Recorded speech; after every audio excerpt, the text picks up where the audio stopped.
Salut l'ami, content de te revoir. Déjà depuis la Grèce antique, l'anatomie humaine a été l'objet d'études.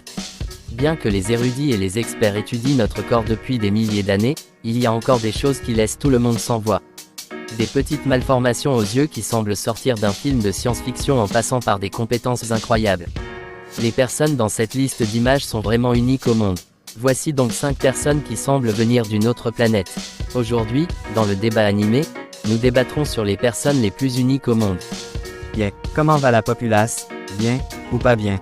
Êtes-vous prêts? Alors on commence. À toi l'honneur, Jimmy. C'est parti. Aditya Kumar Jangom, la personne la plus flexible au monde. Le jeune Aditya Kumar Jangom n'est âgé que de 13 ans, mais il est une véritable vedette dans son pays puisqu'il est considéré comme la personne la plus flexible au monde.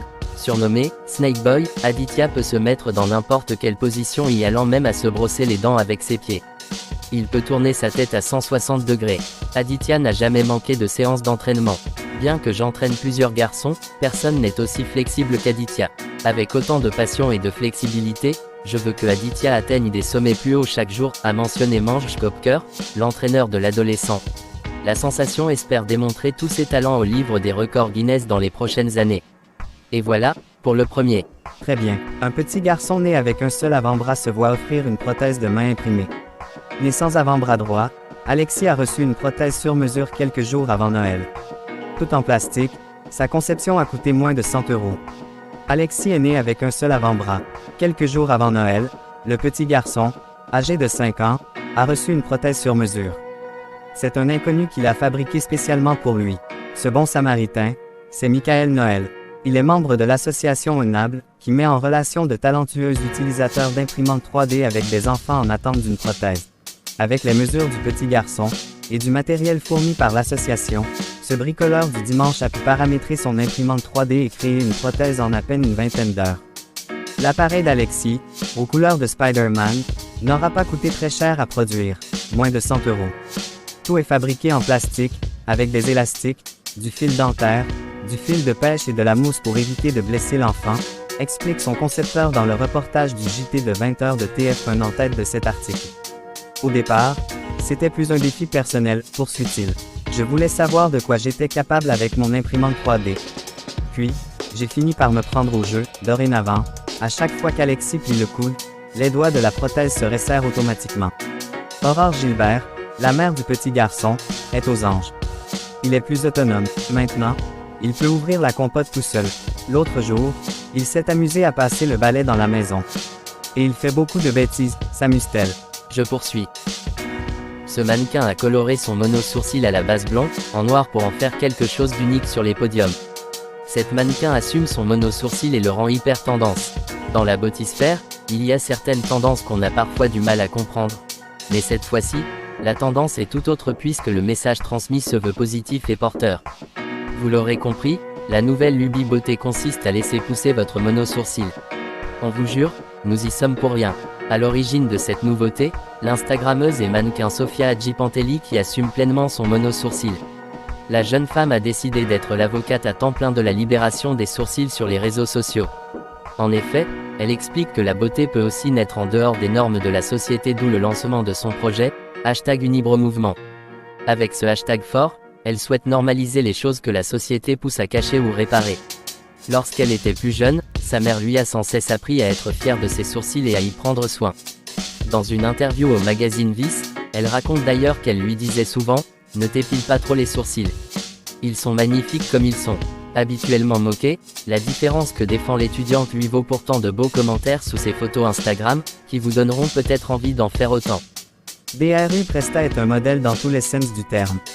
Cette américaine de petite taille a bravé les critiques et les méchancetés subies étant jeune pour devenir une femme au mental d'acier. Aujourd'hui mannequin, elle profite de sa petite notoriété pour faire passer un message.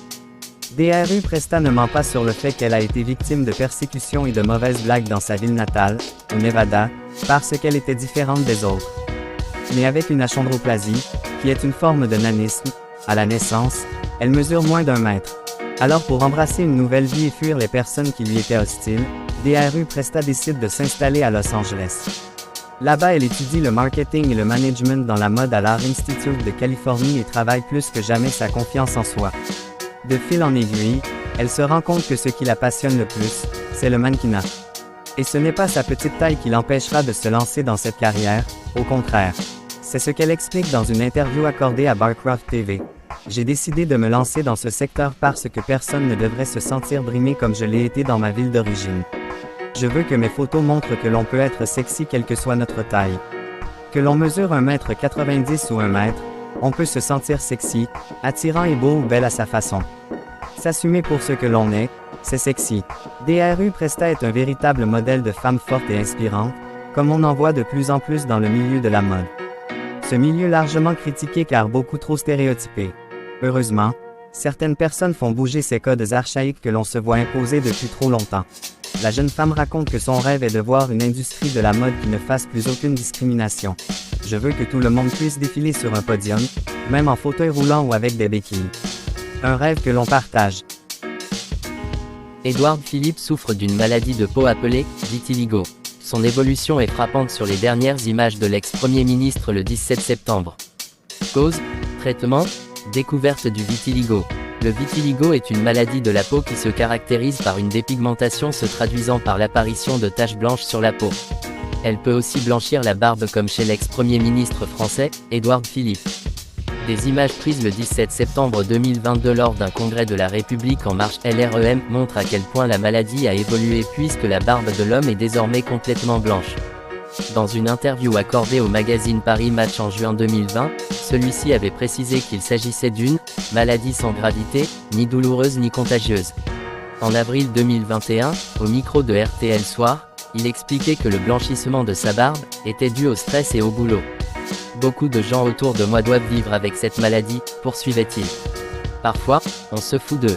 Ce n'est pas grave, et j'assume pleinement ça. Que faire? Explication. Définition. Qu'est-ce que le vitiligo? Le vitiligo est une maladie de la peau qui se caractérise par une dépigmentation se traduisant par l'apparition de taches blanches sur le tégument tissu vivant qui recouvre le corps. En général, la maladie commence à apparaître avant l'âge de 20 ans. Cette dépigmentation est due à la disparition des mélanocytes, cellules responsables de la pigmentation de la peau. Il existe différentes formes de vitiligo. Le vitiligo localisé ne concerne qu'une petite surface de la peau. Le vitiligo segmentaire est localisé sur un seul côté du corps, sur une zone du visage, des membres ou du tronc correspondant plus ou moins à une zone d'innervation ou à un métamère. Il apparaît plus souvent chez les enfants et les adolescents. Cette forme est généralement peu évolutive et est très rarement associée à un vitiligo généralisé.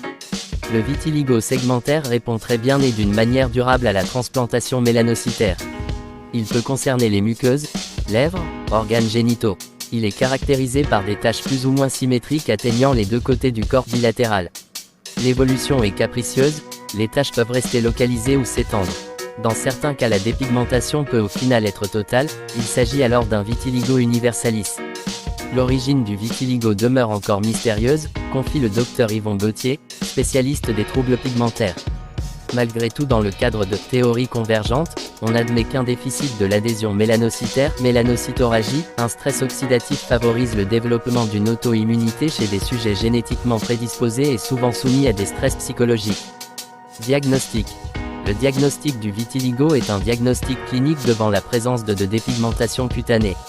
Une lampe de Wood utilisée dans une pièce sombre permet une étude plus précise de la peau dans les cas où la peau est claire et aussi pour dépister des taches encore invisibles à l'œil nu. Dans le cas d'un vitiligo, la tache apparaît d'une couleur blanc crayeux, détaille le chercheur. Une quinzaine de gènes de susceptibilité ont d'ores et déjà été associés au vitiligo, HLA, CTLA4, NLRP1, TIR.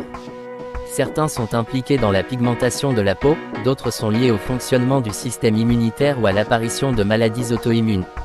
Ceci expliquerait pourquoi 15 à 20% des personnes atteintes de vitiligo généralisé souffrent parallèlement d'une hypo ou d'une hyperthyroïdie auto-immune, thyroïdite de Hashimoto, maladie de base d'eau. De plus, des prédispositions familiales existent, une personne ayant un parent de premier degré atteint à 5 à 8% de risque de développer également la maladie. Et voilà les amis pour ce débat. Si tu as aimé la vidéo, alors fais-nous le savoir. En attendant, nous nous retrouverons bientôt sur le débat animé.